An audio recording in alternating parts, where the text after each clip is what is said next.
Okay, so let's start with this session. ये इतना interesting है, इसमें कुछ इतनी सारी चीज़ें अनलीश होने वाली हैं, कुछ इतनी सारी चीज़ें बाहर आने वाली हैं जो आज तक मुझे नहीं समझ आई थी। फॉर एग्जाम्पल, मैंने बहुत बार बोला कि अपने दिल की सुनो, अंदर की आवाज़ सुनो। कैसे सुने, उसका आज यहाँ पर जवाब आने वाला है। अपने डिज़ायर्स को आइडेंटिफाई कैसे करें, इतने सारे डिज़ायर्स हैं, उसमें से आइडेंटिफाई कैसे करें, थॉट्स के बेस पे करें, फीलिंग्स के बेस पे करें, इमोशंस के बेस पे करें, कैसे करें, उसका आज जवाब आने वाला है। बिलीफ, मैं कहता हूं बिलीव करो, पूरी दुनिया कहती है बिलीव करो। बिलीफ है क्या? What is belief? कैसे करें, कैसे करते हैं बिलीव, कैसे कोई करता है, कैसे नहीं करता है। So this session is basically about how. दो तरह के लोग हैं जो मेरे सेशंस देखते हैं। एक वो हैं जो मजे के लिए देखते हैं, वो उनको इससे कोई मतलब नहीं है कि अंदर क्या हो रहा है क्या नहीं हो रहा। मतलब अगर सिंपल वे में देखा जाए कि अगर उनको फील अच्छा हो रहा है, मजा आ रहा है, तो इसका मतलब वो सेशन में मजा आ रहा है, हल्का फुल्का है। थोड़ा सा भी दिमाग पे ज्यादा लोड आ गया, कुछ चीजें नहीं समझ में आ रही, कंफ्यूजन क्रिएट हो रही है, अरे मजा नहीं आ रहा यार, मजा नहीं आ रहा, सिंपल।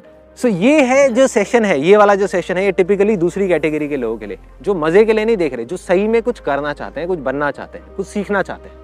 अगर सच में आप कुछ करना चाहते हो तो ये सेशन आपके लिए है। So this is my message to everybody. And एक बहुत इंपॉर्टेंट कुछ मैं पढ़ने वाला हूँ इस सेशन को शुरू करने से पहले। It's one of my favourite books of all time. Name of this book is Dao De Ching. हम इसको पढ़ते हैं तो it is Tao, TAO, but we pronounce it as Dao. Dao का मतलब होता है दी वे, रास्ता। रास्ता कहाँ जाने का? रास्ता जिंदगी जीने का। इसकी कुछ लाइंस है जो मैं आप लोगों के लिए रीड करूंगा, और वो बहुत जरूरी है इस सेशन को शुरू करने से पहले। Chapter number 76। When he is born, man is soft and weak. In death, he becomes stiff and hard. Truly, what is stiff and hard is a companion of death. What is soft and weak is a companion of life. So if we want to be alive, we need to be flexible. Flexible not just in terms of our body, but in terms of our mind, in terms of our thinking, in terms of our beliefs. Let's be ready to change it. क्योंकि मैं अपने खुद के कई beliefs को challenge करने वाला हूं। अभी जैसे जैसे सेशन आगे बढ़ेगा उसमें मैं अपने आप के बारे में नेगेटिव बोलने वाला हूं। क्यों नहीं? मैं गलत नहीं हो सकता क्या? जरूरी है जो मैंने बोल दिया वो पत्थर की लकीर है?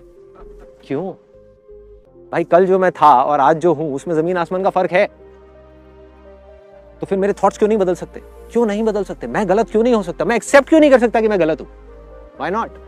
तो इसी तरीके से जो भी आप इस सेशन को देख रहे हो, चाहे यहाँ पे देख रहे हो, चाहे वीडियो में देख रहे हो, try to be as soft as possible in terms of thinking. उसके बाद में चाहे तो हार्ड हो जाना, आइडियली नहीं होना चाहिए, चाहे तो हो जाना, बट अभी खुले दिमाग से सिर्फ समझने की कोशिश करो कि मैं जो बोलने वाला हूँ, जो मैं एक्सप्रेस करने वाला हूँ, कुछ चीजें हैं जो मैंने बहुत अपने डीपर लेवल ऑफ एग्जिस्टेंस पे फील करी, रियलाइज करी, एक्सपीरियंस करी है, जिसको मैं आप लोगों के साथ में अभी शेयर करने वाला हूँ। अब एक छोटा सा कन्फेशन।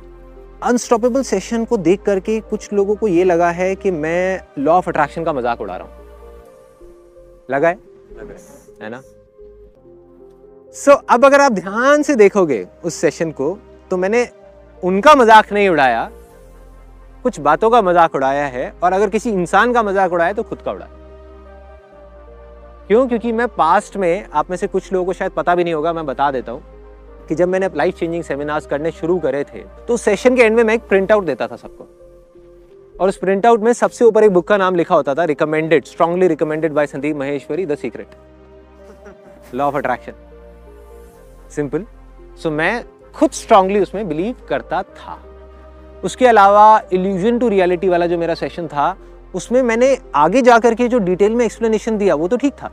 उसमें तो फोकस किया काम पे, 32 बार चबाने पे, जो मैं कहता हूं कि काम पे फोकस करो बजाय कि किसी सपने पे फोकस करने के।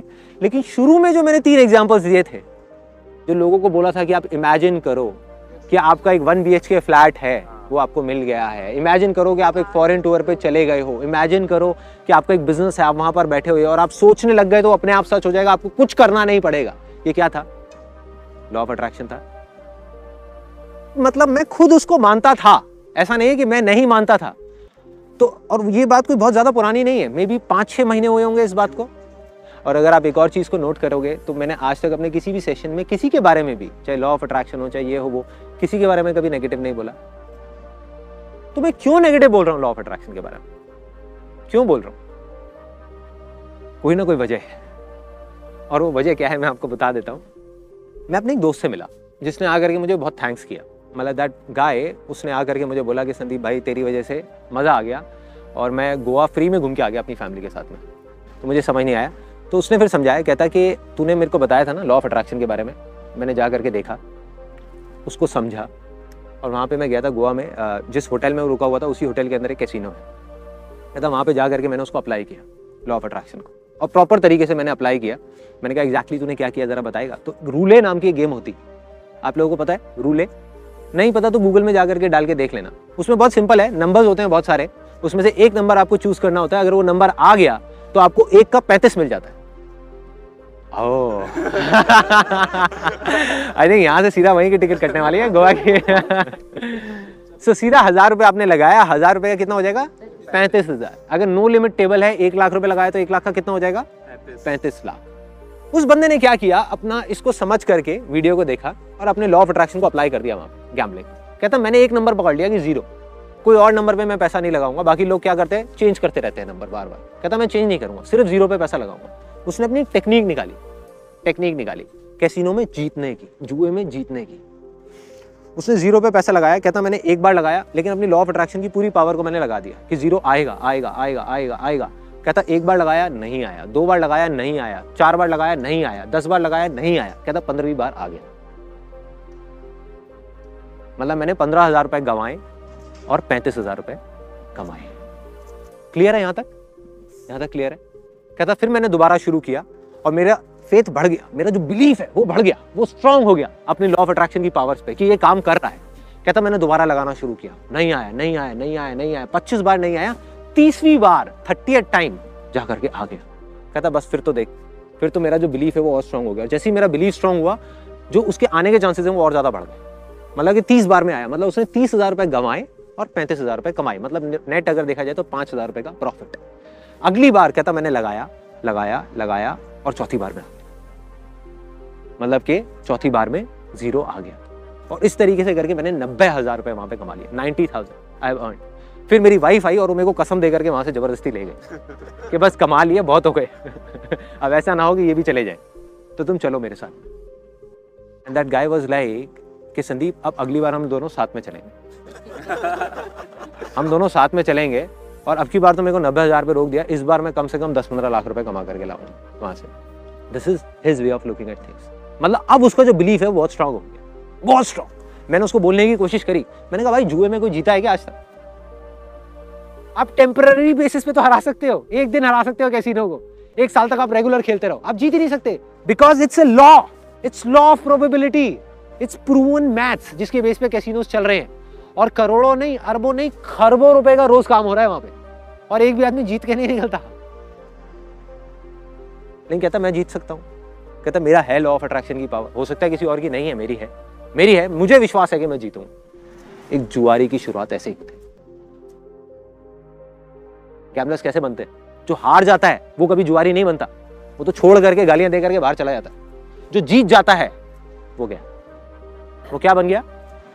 जुआरी बन गया, जुआरी बन गया। तो ये जो मैं सेशन कर रहा हूं उसमें आई थिंक उसका भी एक बहुत बड़ा रोल है, बिकॉज ये मैं इनडायरेक्टली उसके लिए भी कर रहा हूं। तो जैसे ये मेरा सेशन होगा तो यूट्यूब पे जाने से पहले मैं एक DVD बनाऊंगा, ले आकर के अपने उस फ्रेंड को दूंगा भाई एटलीस्ट देख, शायद तुझे कुछ समझ आए, शायद। बट आज उसका विश्वास पूरा है लॉ ऑफ अट्रैक्शन में कि हर जगह पे काम करता है, काम करता है, काम करता है। लेकिन जब ये चीज हुई तो मैंने अपने आप से ये चीज समझने की कोशिश करी कि क्या सही में ऐसा हो सकता है? बिकॉज अगर सोचने से पार्किंग मिल सकती है, सोचने से ट्रैफिक चेंज हो सकता है, सोचने से इतनी सारी चीजें हो सकती है, गाड़ी मिल सकती है, बंगला मिल सकता है, तो एक नंबर क्यों नहीं आ सकता? अगर हम देखा जाए, जब एक गाड़ी को हम अट्रैक्ट कर सकते हैं अपनी तरफ सोचने से, अपनी अट्रैक्शन की पावर से, तो एक नंबर को क्यों नहीं अट्रैक्ट कर सकते? क्या बड़ी बात है, क्यों नहीं कर सकते? तो जब मैंने जैसे ये क्यों आया ना, दिमाग के अंदर घुस गया जाकर कि भाई क्यों नहीं हो सकता, क्यों नहीं हो सकता।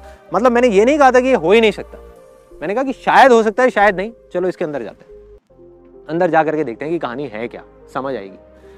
और जैसे जैसे जैसे जैसे मैं अंदर जाता चला गया, अंदर जाता चला गया, अंदर जाता चला गया, समझने की कोशिश करी कि एग्जैक्टली हो क्या रहा है। मतलब मैं अकेला नहीं था, पूरी की पूरी दुनिया है, जो आंख बंद करके, आंख पे पट्टी बांध करके सिर्फ बोल रही है कि लॉ ऑफ अट्रैक्शन काम करता है, और अपनी हर एक जगह पर उसको लगाने की कोशिश कर रहे हैं। इनडायरेक्टली जुआरी बनते चले जा रहे हैं।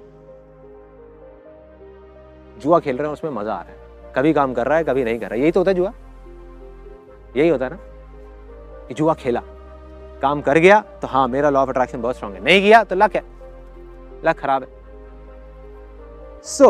अब बेसिकली क्या हो रहा था कि जैसे जैसे मैं इसके अंदर जाता चला गया तो सबसे पहली चीज जो मुझे समझ आई कि ये कोई लॉ नहीं है, इट्स नॉट अ लॉ।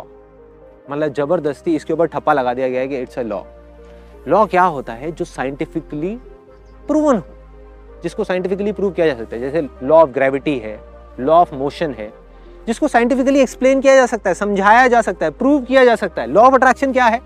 अगर सिंपल वे में देखा जाए किस तरीके से काम करता है, ये माइंड के लेवल पे काम करता है। There are 3 levels of existence which are there in all the human beings. एक है हमारा फिजिकल लेवल, ये जो बॉडीज है हमारी। एक है फिजियोलॉजिकल लेवल, जो हमारे सेल्स हैं, टिश्यूज हैं, डाइजेस्टिव सिस्टम है। एक है साइकोलॉजिकल लेवल। तो ये काम करता है साइकोलॉजिकल लेवल के ऊपर, जहां पर हमारे थॉट्स के लेवल के ऊपर, हमारे डिजायर्स के लेवल के ऊपर। और बेसिकली अगर सिंपल तरीके से क्या देखा जाए, हर चीज की एक फ्रीक्वेंसी होती है। जितनी भी चीजें हम अपने आसपास में देख रहे हैं, अभी इस पत्थर को देख रहे हैं, रेत को देख रहे हैं, पानी को देख रहे हैं, पेड़ को देख रहे हैं, हम अपने आप को देख रहे हैं, अपनी बॉडीज को देख रहे हैं, जैकेट को देख रहे हैं, ये सब क्या है? This is nothing but energy. ये सबको पता है, सबको पता है, everything is made up of atoms, है ना। सो this is energy vibrating at different frequencies, अलग अलग फ्रीक्वेंसी पे वाइब्रेट कर रही है। इसकी जो फ्रीक्वेंसी है वो अलग है, मेरी जीन्स की अलग है, इसलिए दोनों देखने में अलग लग रहे हैं। है एनर्जी, है एनर्जी, सिंपल है। तो इसी तरीके से इसकी पत्थर की अलग है, मेरी बॉडी की अलग है, सब चीजों की अलग है। ऐसे ही हमारे थॉट्स की एक फ्रीक्वेंसी होती है, और अलग अलग थॉट्स की अलग अलग फ्रीक्वेंसीज होती है। लेकिन क्या हम अपनी थॉट्स की फ्रीक्वेंसी को मेजर कर सकते हैं अभी, आज के टाइम में? साइंटिफिकली नहीं कर सकते। अभी ऐसा कोई डिवाइस नहीं बना कि हम एग्जैक्ट बता सके कि मेरे थॉट्स की फ्रीक्वेंसी किस लेवल पे चल रही है। जब हम मेजर ही नहीं कर सकते तो जो भी कुछ है वो हाइपोथेटिकल लेवल पे है। जिस चीज को हम मेजर ही नहीं कर सकते, जिस चीज के बारे में हमें कुछ पता ही नहीं है, उसको हम लॉ कैसे कह सकते हैं? जिस दिन वो मेजर हो गया उस दिन ये लॉ है, उस दिन ये लॉ है। मतलब एक हमारे हाथ में एक डिवाइस होगा जिसे सीधा मेजर किया जाएगा, अभी मेरे थॉट्स की क्या फ्रीक्वेंसी चल रही है। अच्छा वो बाइक की चल रही है, अरे नहीं यार इसको एडजस्ट करो, 240 पे डालो, अभी 160 पे, 240 पे डाला, गाड़ी की आ गई, गाड़ी आ गई। सिंपल है ना, सिंपल है। क्या प्रॉब्लम है? उस दिन ये एक लॉ है, कोई प्रॉब्लम नहीं है। हमें पता है कि हम अंधेरे में तीर नहीं चला रहे, हम सीधा जाकर के निशाना लगा रहे हैं, ठा, that is law, that is law. जैसे एक रिसर्च हुई थी बहुत इंटरेस्टिंग सुपरस्टिशन के बारे में। It's a very very interesting example. एक पिजन को, एक कबूतर को एक उसमें रखा गया, एक केज में, एक पिंजरे में रखा गया, और साइड में एक मशीन लगाई गई। उस मशीन में से क्या किया गया? दाने छोड़े गए एग्जैक्ट 3-3 मिनट के इंटरवल पे। हर 3 मिनट बाद वहां से एक दाना निकलता और कबूतर को दाना मिलता। कबूतर को जैसे जैसे भूख बढ़ रही थी तो उसको उस दाने का लालच भी बढ़ रहा था, है ना। सो वो दाना आया एग्जैक्ट 3 मिनट बाद, कबूतर ने दाना खाया। कबूतर ने क्या किया? बीच में फ्रस्ट्रेशन की वजह से फ्रस्ट्रेट हो गया, क्योंकि दाना नहीं मिल रहा था, दाना देर में मिल रहा था और उसको भूख बढ़ती जा रही थी। उसने कलाबाजियां खानी शुरू कर दी, गोल घूमा ऐसे करके पिंजरे में और आकर के बैठ गया। फिर से थोड़ी देर बाद दाना आ गया, फिर से गोल घूमा, घूम करके बैठा, दाना आ गया, गोल घुमा, घूम करके बैठा, दाना आ गया, गोल घुमा, घूम करके बैठा, दाना आ गया। कबूतर का सुपरस्टिशन क्या बन गया कि मैं गोल घूम रहा हूं, इस वजह से दाना आ रहा है, जबकि ये सच नहीं है। जो दाना आ रहा है वो उस मशीन की वजह से आ रहा है जो एक इंसान के हाथ में है, जो एक इंसान के हाथ में है। उसने प्रोग्रामिंग कर रखी है कि हर 3-3 मिनट बाद दाना आएगा, जिसका उस कबूतर के गोल घूमने से कोई मतलब नहीं है। लेकिन उसका सुपरस्टिशन बन गया, उसका एक हाइपोथेसिस बन गया कि मैं गोल घूमूंगा तभी दाना आएगा। अब वो गोल घूमे जा रहा है, घूमे जा रहा है, घूमे जा रहा है, घूमे जा रहा है, घूमे जा रहा है, घूमे जा रहा है, घूमे जा रहा है, दाना नहीं आ रहा, फिर भी गोल गोल गोल गोल घूमे जा रहा है। उसको लग रहा है शायद अब आएगा, अब आएगा। जब गोल नहीं घूम रहा तो दाना नहीं आ रहा। Getting my point? This is superstition, कि जब हमको कुछ नहीं पता कि वो चीज हो कैसे रही है, फिर भी हम उसमें अपने फंडे घुसा दें, दैट इज सुपरस्टिशन। और इसी तरीके से अभी कुछ टाइम पहले, जब इस सेशन को करने से पहले, आई थिंक अराउंड, अशोक जी कब आपसे बात हुई थी मेरी? अराउंड 15-20 दिन पहले बात हुई थी। कहते कि मैं इस्कॉन टेम्पल में गया था जहाँ पे आपके सेशंस होते थे, वहाँ पे मैंने आपको देखा और मेरे अंदर एक अर्ज आई कि मुझे यहाँ पर इस कंपनी को ज्वाइन करना है, मैंने अपना रिज्यूम भेजा और मैं यहाँ पर आज इस कंपनी में बैठ गया। इसका मतलब क्या हुआ कि मेरा लॉ ऑफ अट्रैक्शन बहुत स्ट्रांग है। मैंने कहा कि अगर ऐसा है तो इसका मतलब तो भाई लॉ ऑफ अट्रैक्शन काम करता है। मैंने कहा अशोक जी आप बताओ, क्योंकि मैं तो अब खुद डायरेक्टली इन्वॉल्व हूँ नहीं ऑपरेशंस में, हमारे पास कितने रिज्यूम्स आते होंगे उन लोगों के जो आज हमारी कंपनी में काम करना चाहते हैं? तो कहते हैं बहुत आते हैं, हजारों पड़े हैं मेरे पास। मतलब there are hundreds and hundreds of resumes that we receive every month. मैंने कहा क्या उनका लॉ ऑफ अट्रैक्शन स्ट्रांग नहीं है? आपका स्ट्रांग था, उनका नहीं है? उन्हें जॉब क्यों नहीं मिल रही हमारी कंपनी में? वो भी तो करना चाहते हैं। क्या उनमें से कुछ लोग ऐसे हैं जो बेसिकली आपसे ज्यादा इस कंपनी के साथ में जुड़ना चाहते हैं, मेरे साथ में जुड़ना चाहते हैं? उन्होंने कहा हाँ है। मैंने कहा फिर ऐसा क्यों है कि वो यहां पर नहीं है और आप यहां पर, समझा दो। और मैंने कहा कि क्या आपने, आप कह तो रहे हो कि लॉ ऑफ अट्रैक्शन की वजह से हुआ, क्या आपने लॉ ऑफ अट्रैक्शन को प्रैक्टिस किया जिस वजह से आप इस कंपनी के अंदर हो, जिस तरीके से बताया गया था? 3 स्टेप्स होते हैं, आस्क, बिलीव एंड रिसीव। मैंने कहा आपने ask, have you asked for it? क्या आपने देखा मेरे सेशन को होते हुए, और क्या रोज रात को बैठ करके आपने मांगा कि मैं यहां पर इस कंपनी में चला जाऊं, मैं चला जाऊं, मैं चला जाऊं, मैं चला जाऊं? तो क्या ऐसा कुछ आपने किया? कहते नहीं किया। मैंने कहा फिर आपने क्या किया? कहते मैंने अपना रिज्यूम मेल कर दिया यहां पर। मैंने कहा एक छोटा सा फर्क आ गया आप में और उन लोगों में जो जेन्युइनली लॉ ऑफ अट्रैक्शन को प्रैक्टिस कर रहे थे। छोटा सा फर्क आ गया। इन्होंने इमीडिएट एक्शन लिया, देखा और अपना रिज्यूम उठा करके मेल कर दिया। तो मैंने कहा क्या हुआ? गारंटी नहीं हुई कि आपको जॉब मिलेगी, प्रोबेबिलिटी बढ़ गई आपकी। उन लोगों से जो लॉ ऑफ अट्रैक्शन को प्रैक्टिस तो कर रहे थे लेकिन साथ में कोई एक्शन नहीं ले रहे थे। बहुत लोग आए, हजारों लोग आए जिन्होंने देखा सेशन को होते हुए, मेरे सेशंस को, उनके मन में आया कि हमको भी जुड़ना है यहाँ पर कंपनी में, किसी तरीके से जुड़ना है, कुछ करना है, कुछ करना है। उन्होंने क्या किया? सोचते रहे, है ना, कोई एक्शन नहीं लिया। आपने एक्शन लिया, मतलब आपकी प्रोबेबिलिटी बढ़ गई। दूसरी तरफ एक्शन भी बहुत सारे लोगों ने लिया। एक्शन भी ऐसा नहीं अकेले आपने लिया, एक्शन भी बहुत सारे लोगों ने लिया। हजारों रिज्यूम्स आए, उसमें से भी आप यहां पर हो, बाकी लोग नहीं है। क्यों? जॉब होनी तो चाहिए ना भाई, कहां से मिलेगी? सीधा सा फंडा है ना। There are some things which are beyond our control, जो हमारी समझ से बाहर है। ये जो पूरा का पूरा फंडा है, ये मेरी भी समझ से बाहर है। कि ऐसा क्यों हो रहा है?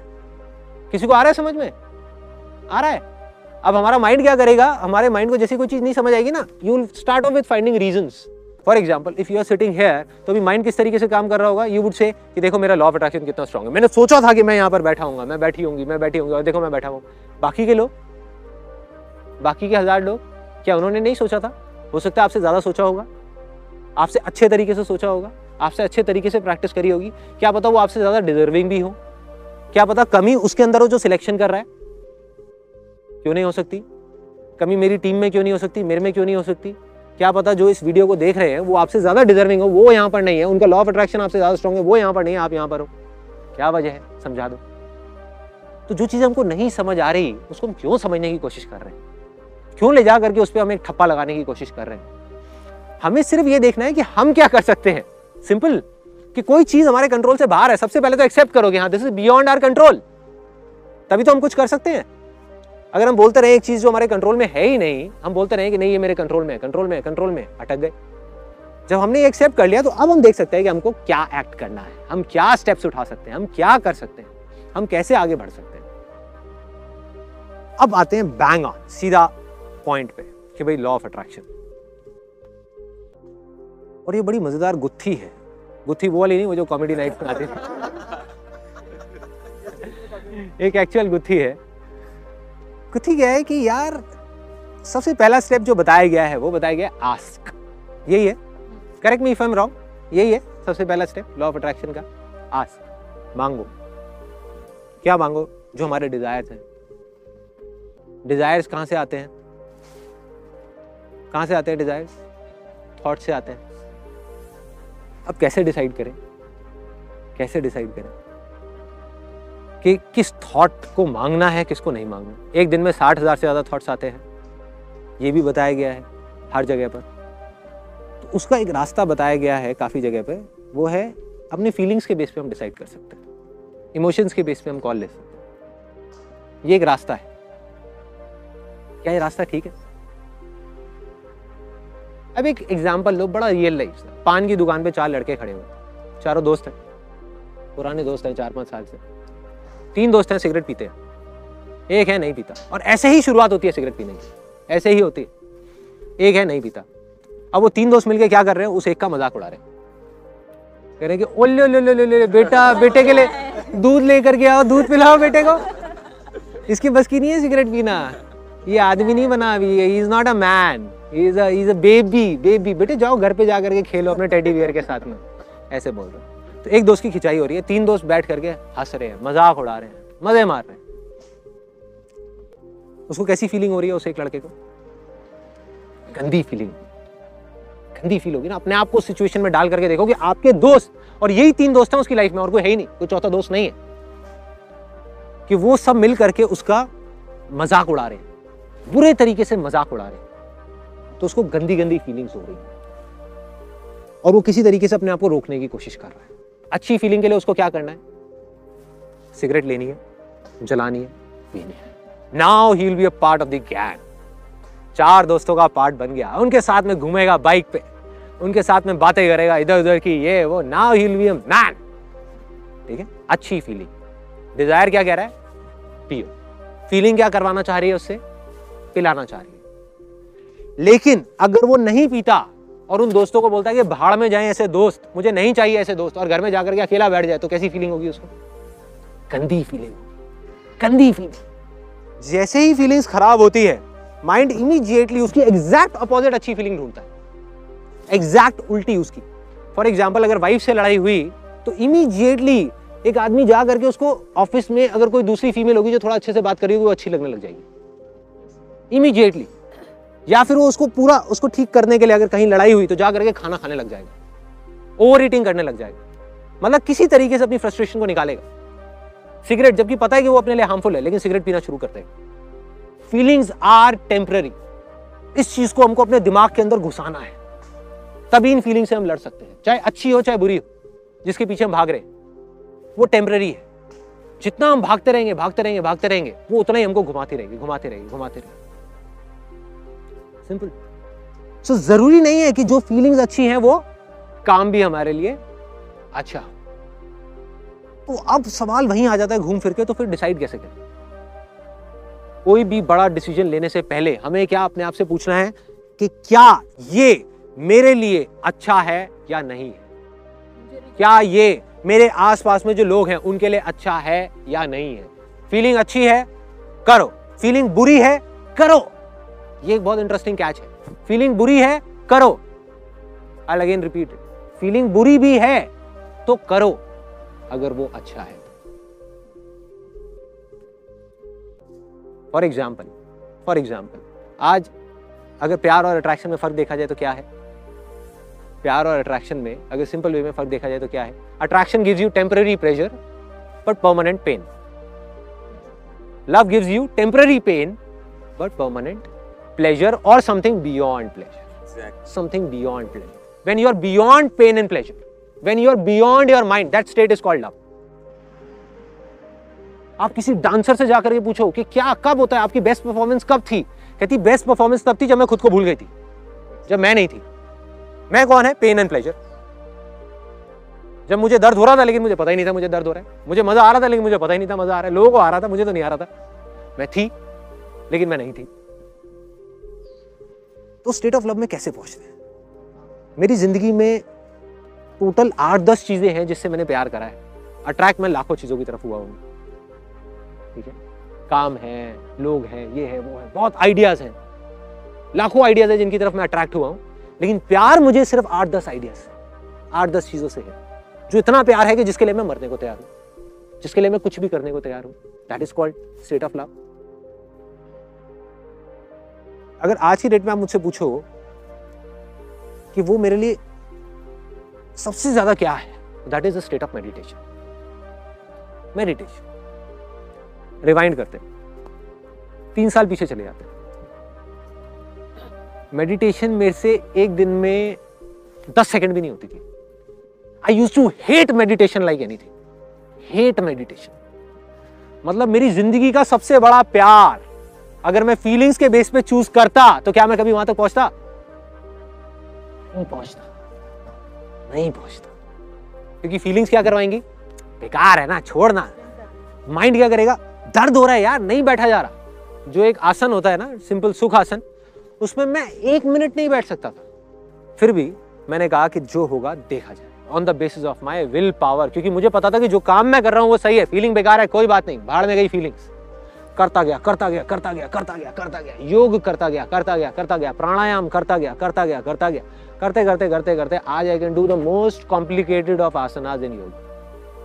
तो I am not doing it for feeling yoga, हाँ, I am doing it because I love doing it, because love is irrespective of feelings. If I am in love with my wife, तो कभी मुझे उसके साथ में अच्छी फीलिंग होती है, कभी मुझे खराब फीलिंग्स होती है, still I love her and I always be with her. ये नहीं कि अपने कुछ फ्रेंड्स की तरह या कुछ लोगों की तरह कि जब तक फीलिंग अच्छी हो रही है तब तक प्यार है, जिस दिन फीलिंग खराब हो रही है बेकार है, डिवोर्स। ये क्या तरीका हुआ भाई? बस टेम्पररी पेन प्लेजर, बस अट्रैक्शन था। अरे नहीं भाई, प्यार means you need to be there, चाहे दर्द हो रहा है चाहे अच्छा लग रहा है, कोई फर्क नहीं पड़ता, करना है तो करना है भाई। और मजे की बात बताऊं, आज अगर आप अपनी फीलिंग्स के अकॉर्डिंग चलते हो तो आपके हाथ में नहीं है, एक मार्केटर के हाथ में है, एक एडवर्टाइजर के हाथ में, वो आपको कैसा फील कराए। गाड़ी की कोई बढ़िया सी ऐड दिखा दे, बाइक कोई बढ़िया सी दिखा दे, चाहे आपकी बजट से बाहर होगी, आप पागल हो जाओगे। फीलिंग्स ट्रिगर हो गई ना, फीलिंग्स इमोशंस पांचों सेंसेस के थ्रू आपके ट्रिगर कर दिए, आपके हाथ से आपका कंट्रोल गया, अब उसके हाथ में आपकी लगाम है, वो जो चाहेगा आपसे कराएगा। यही हो रहा है, यही हो रहा है। जो लोग सक्सेसफुल नहीं हो पाते किसी भी फील्ड में, वो फीलिंग्स की तरफ भागते रहते हैं। जब तक फीलिंग अच्छी हो रही है करते रहो, फीलिंग खराब हो रही है छोड़ो, कोई और चीज ढूंढो जहां पे अच्छी फीलिंग हो रही है। जैसे आपने कहा सक्सेसफुल और अनसक्सेसफुल में एक ही डिफरेंस है, अनसक्सेसफुल वाला फीलिंग के साथ चेंज हो जाता है। जैसे कि अगर मैंने कहा मुझे टॉप करना है, पर यार मुझे नींद आ रही है ना, अभी चलो सो जाओ, मजे करो, कंफर्ट जोन बेटर है। और दूसरा बोलेगा कि यार मेरे को फीलिंग आए नहीं है, मेरे को पढ़ना है, करना ही है। Bang on, bang on. You know what, जो अनसक्सेसफुल लोग होते हैं ना, वो एक दिन में अपने आप से 10 कमिटमेंट करते हैं और जिंदगी में एक भी पूरा नहीं करते, उसके एंड तक नहीं जाते। जो सक्सेसफुल लोग होते हैं वो 1 महीने में 1000 कमिटमेंट्स को छोड़ते हैं, मतलब थॉट्स को, डिजायर्स को छोड़ते हैं और सिर्फ एक कमिटमेंट करते हैं, लेकिन मरते दम तक उसको पूरा करते हैं। तो जस्ट गो फॉर इट। फिर चाहे दर्द हो रहा है, चाहे मजा आ रहा है, चाहे सक्सेस मिल रहा है, चाहे फेलियर है, चाहे फेलियर है, लगे रहो, लगे रहो, चलते रहो, छोड़ना नहीं है। जो सही लग रहा है वो करते रहो, करते रहो। यहां तक क्लियर हो गया कि अपने डिजायर को डिस्कवर कैसे करना है, आपके लिए क्या अच्छा है, बस this is the most important. Feelings is secondary.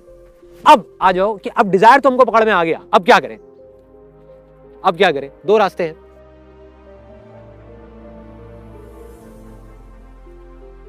एक तो है कि मांगो, या अपने दिमाग में बिठाओ कि ये चीज चाहिए, ये चीज चाहिए, ये चीज चाहिए। लेकिन क्या मांगने से मिलता है? जैसे लोग भगवान से मांगते हैं ना, भगवान क्या है? सीईओ है। मान लो एक एग्जांपल है, भगवान सीईओ है, ये पूरी की पूरी एक कंपनी है, ये दुनिया में जितने भी लोग हैं हम सब उस भगवान के एम्प्लॉइज हैं। एम्प्लॉइज तो मांगेंगे ही, कोई डाउट ही नहीं। लेकिन जो सीईओ है वो उन 100 एम्प्लॉइज में से किसको प्रमोशन देगा? जो सबसे ज्यादा मांग रहा है, या सबसे ज्यादा अपनी लॉ ऑफ अट्रैक्शन की पावर्स को यूज कर रहा है उस प्रमोशन को लेने के लिए, या जो डिजर्विंग है? खेल खत्म, खेल खत्म। तो मांगने का क्या फायदा है? जो जितना ज्यादा मांगेगा वो ज्यादा अच्छा होगा। उस सीईओ को कौन ज्यादा अच्छा लगेगा? अगर आप सीईओ हो, just imagine it for a sec, I will give it a pause. अब आपके नीचे 10 लोग काम कर रहे हैं, उसमें से एक को आप प्रमोशन दे सकते हो क्योंकि सीट एक ही खाली है, 10 को नहीं मिल सकती। अब आप किसको दोगे प्रमोशन उन 10 में से?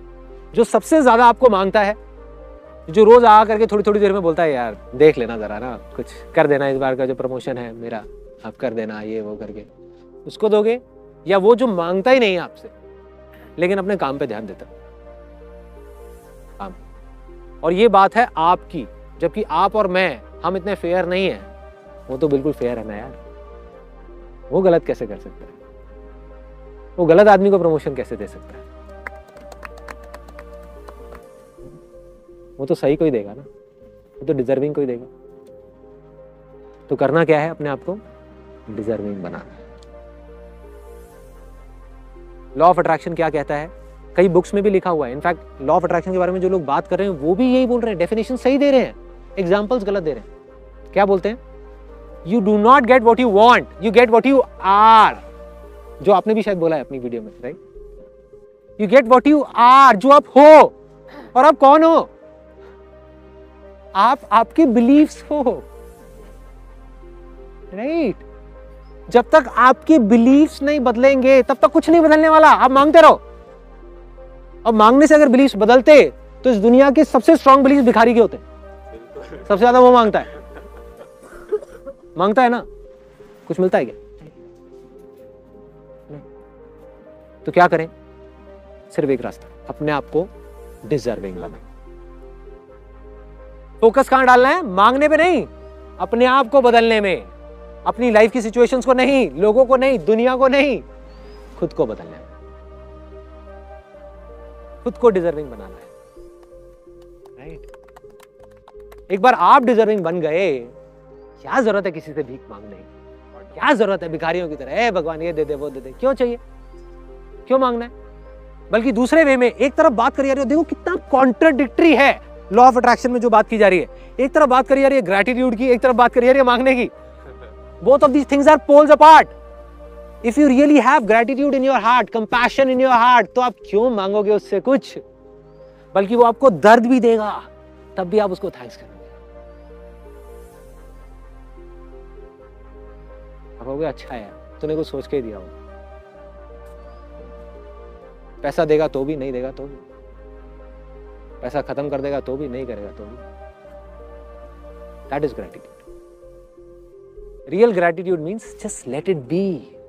इसका मतलब ये नहीं कि ग्रोथ ही रोक दें। आई एम नॉट टॉकिंग अबाउट कि हम ग्रो ना करें, बिकॉज ग्रोथ ही लाइफ है, लेकिन मांगना जिंदगी नहीं है। ग्रोथ और मांगना दो अलग अलग चीजें। मैं ये नहीं कह रहा कि आप ग्रो मत करो, या आपको गाड़ियां नहीं मिलेंगी, बंगले नहीं मिलेंगे, सब कुछ मिलेगा, सब कुछ मिलेगा, लेकिन मांगने से नहीं मिलेगा। मांगते रहो। कंपनी में जो एम्प्लॉइज मांग रहे हैं उनको मांगने से नहीं मिलेगी प्रमोशन, जो डिजर्व करेगा उसको मिलेगी। डिजर्विंग कैसे बनाएं? अपने बिलीफ्स को चेंज करके। Second step,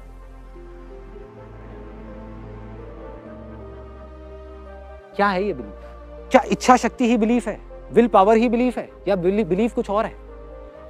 getting my point? क्या ये दोनों सेम है या अलग अलग चीजें हैं? एक विल पावर है एक इंसान की कि मुझे ये काम को करना है और मैं किसी भी हालत में करके रहूंगा, क्या यही बिलीफ है या बिलीफ कुछ और है? फॉर एग्जाम्पल, आपके अंदर डिजायर है, बहुत जबरदस्त डिजायर है कि मुझे ना ऑपरेशन करना है एक पेशेंट का जा करके अभी किसी हॉस्पिटल में। दूसरी तरफ एक डॉक्टर है जो अभी अभी अपना MBBS करके निकला है, उसका भी एक डिजायर है कि मुझे ऑपरेशन करना है। तीसरी तरफ एक सर्जन है जिसको 15 साल का एक्सपीरियंस है, उसके अंदर कोई डिजायर नहीं है।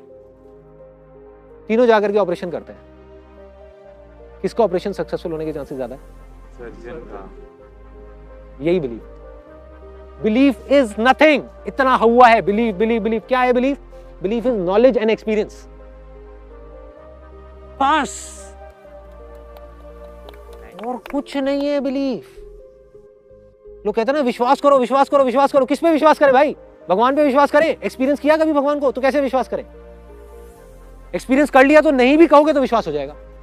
I believe in them. ठीक है, ये डिफरेंस है।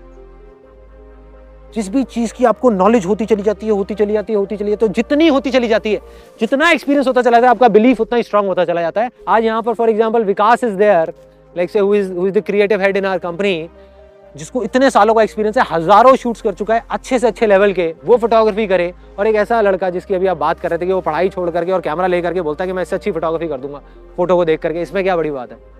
कह तो देगा, लेकिन जब करने की बारी आएगी ना, यहाँ पे 2 दिन में वो बाहर है हमारी कंपनी से।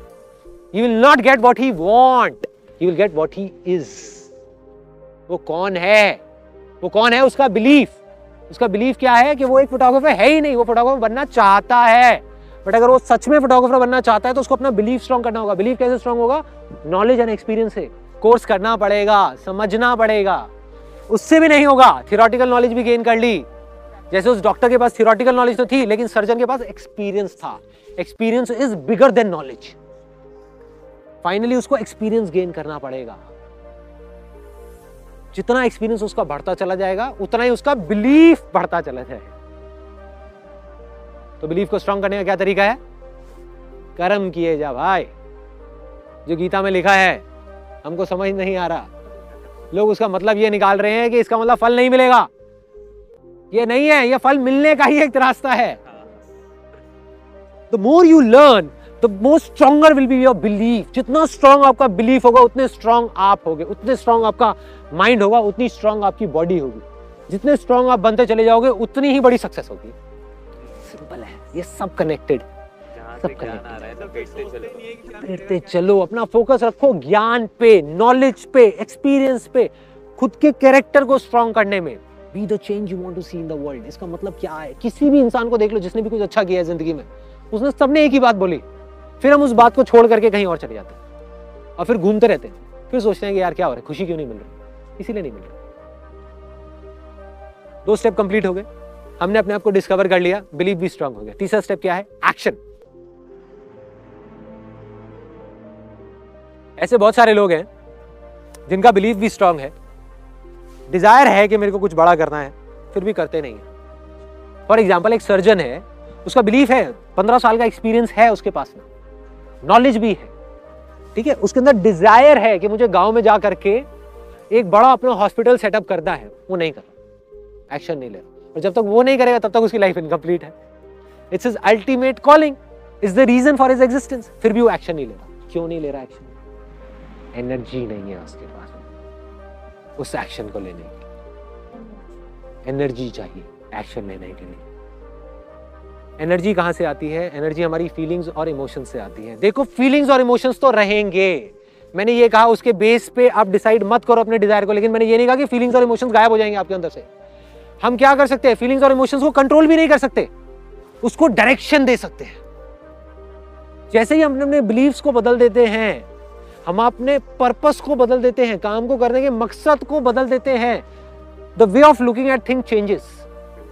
जैसे ही हमारे बिलीव्स बदलते हैं, पर्पस बदलता है, हमारी परसेप्शंस चेंज हो जाती है। परसेप्शंस क्या है? जैसे हम चीजों को देख रहे हैं, जैसे हम चीजों को देखने का नजरिया बदल देते हैं, फीलिंग्स चेंज हो जाती है। तो अब क्या करना है? यहाँ पर लास्ट स्टेप में एक्शन लेने से पहले अपने आप से पूछना है कि क्यों करना है। जैसे ही नेगेटिव इमोशन दिखे, छोड़ो, हटाओ, या तो उस काम को हटाओ या उस पर्पस को हटाओ, या तो काम चेंज या purpose change. It has to be a purpose which gives positive emotions, positive feelings. ठीक है? तो by default, once you become and once you start doing it, then there'll be a stage जहां पर आप खुद वो purpose बन जाओगे। अब आपको पर्पस नहीं चाहिए, शुरू में आपको पकड़ के रखना पड़ेगा। धीरे धीरे धीरे धीरे वो पर्पस धीरे धीरे आपके बिलीफ सिस्टम में इंटीग्रेट हो जाएगा। वो पर्पस, वो वजह, वो आपके बिलीफ सिस्टम में चला जाएगा, आपके अंदर तक चला जाएगा। और जब वो चला गया तो ऑटोमेटिकली वहां से फीलिंग जनरेट हो रही होंगी जो पॉजिटिव ही होंगी, क्योंकि पर्पस पॉजिटिव है। उसमें गलत कैसे हो सकता है? फॉर एग्जाम्पल, मदर टेरेसा है, अगर उसका पर्पस पॉजिटिव है, कंपैशन है, तो कंपैशन ही आएगा ना बाहर। एंगर कैसे आ सकता है? नहीं आ सकता। गांधी जी का पर्पस क्लियर है, non violence. This is what he stand for. Look at any great leader in the history of this world, everybody stood for something which they strongly believe in. वो believe क्या, कहां से बना? वो एक दिन में नहीं बना, पहले उसकी शुरुआत हुई पर्पस से। वो पर्पस ही उनका गोल बन गया, वो ही बिलीव बन गया, वो ही जिंदगी बन गई, वो ही वो खुद बन गए, और ऐसे ही वो दुनिया बदल गई। Gandhi ji and non violence is inseparable. आप इन दोनों को अलग नहीं कर सकते। जहां नॉन वायलेंस की बात आएगी, गांधी जी का नाम आएगा, गांधी जी की बात आएगी, नॉन वायलेंस की बात आएगी। इसी तरीके से आपको जो अच्छा लगे पर्पस, आप उसको चूज कर लो, उसको पकड़ करके रखो रखो रखो रखो। धीरे धीरे धीरे धीरे वो बिलीव पता चलेगा। और जितना स्ट्रॉन्ग बिलीव, उतने ही तगड़े एक्शंस, उतने ही बड़े लेवल पे, उतनी ही एनर्जी के साथ। If your purpose becomes your belief, then your body and mind will follow.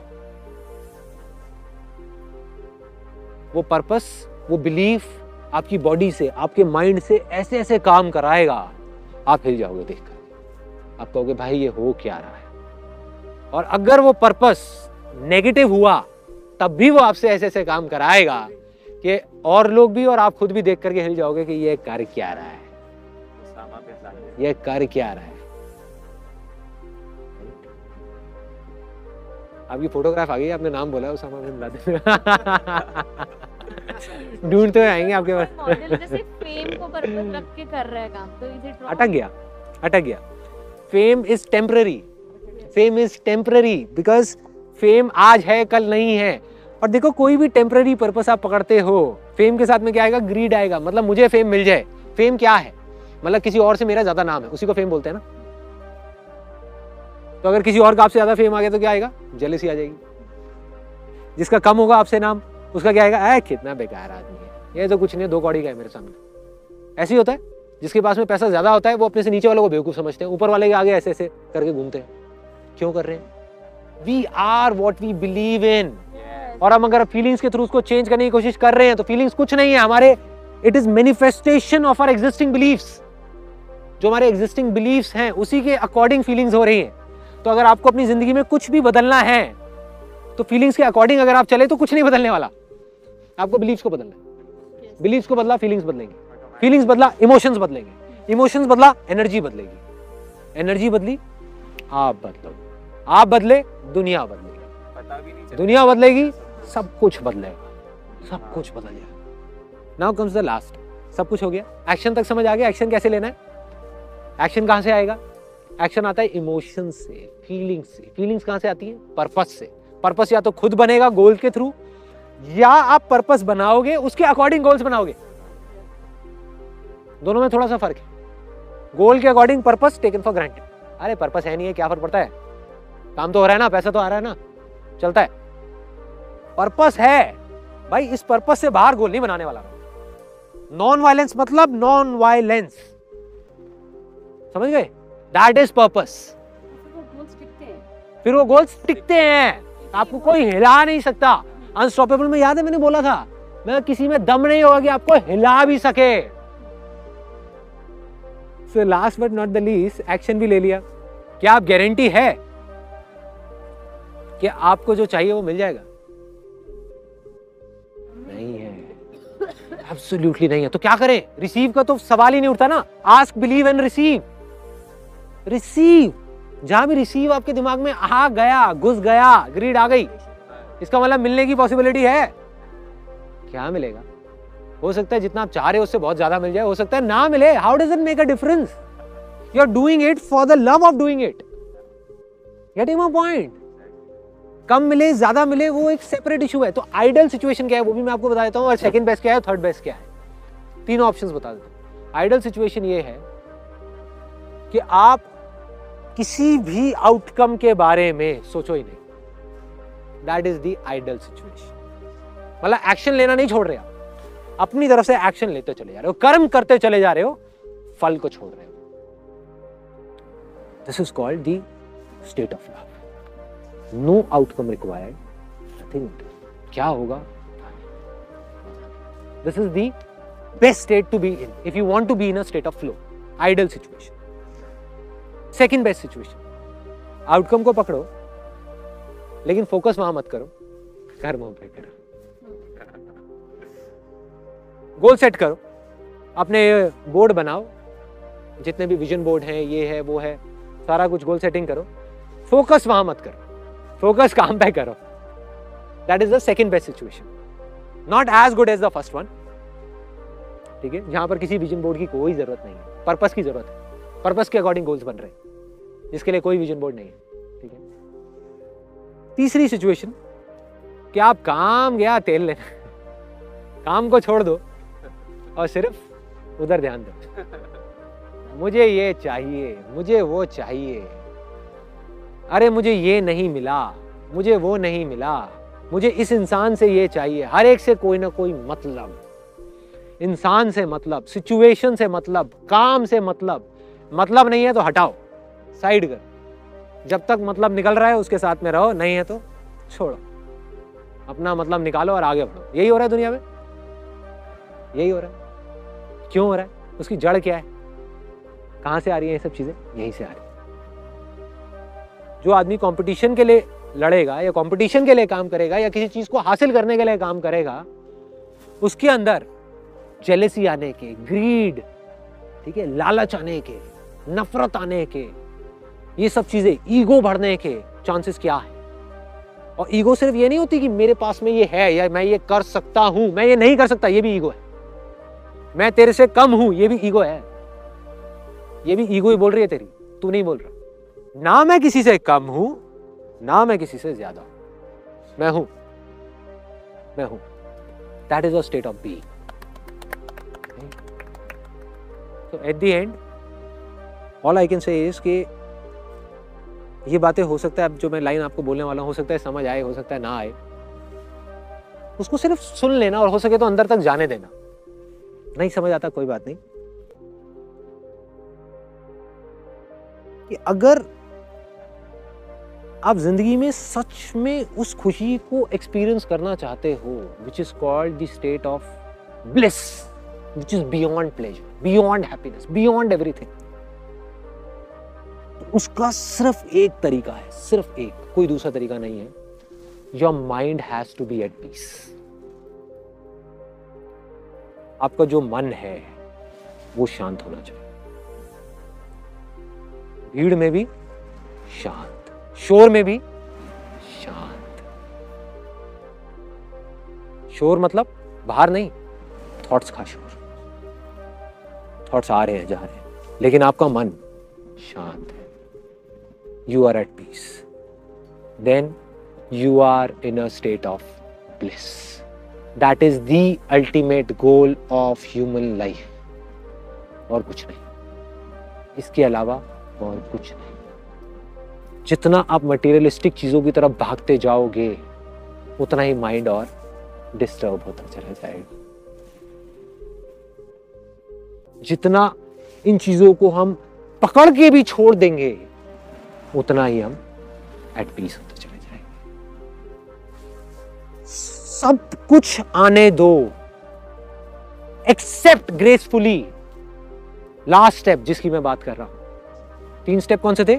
Dzire, belief and action. Then comes the last step which is accept. चाहे सक्सेस हो या फेलियर हो,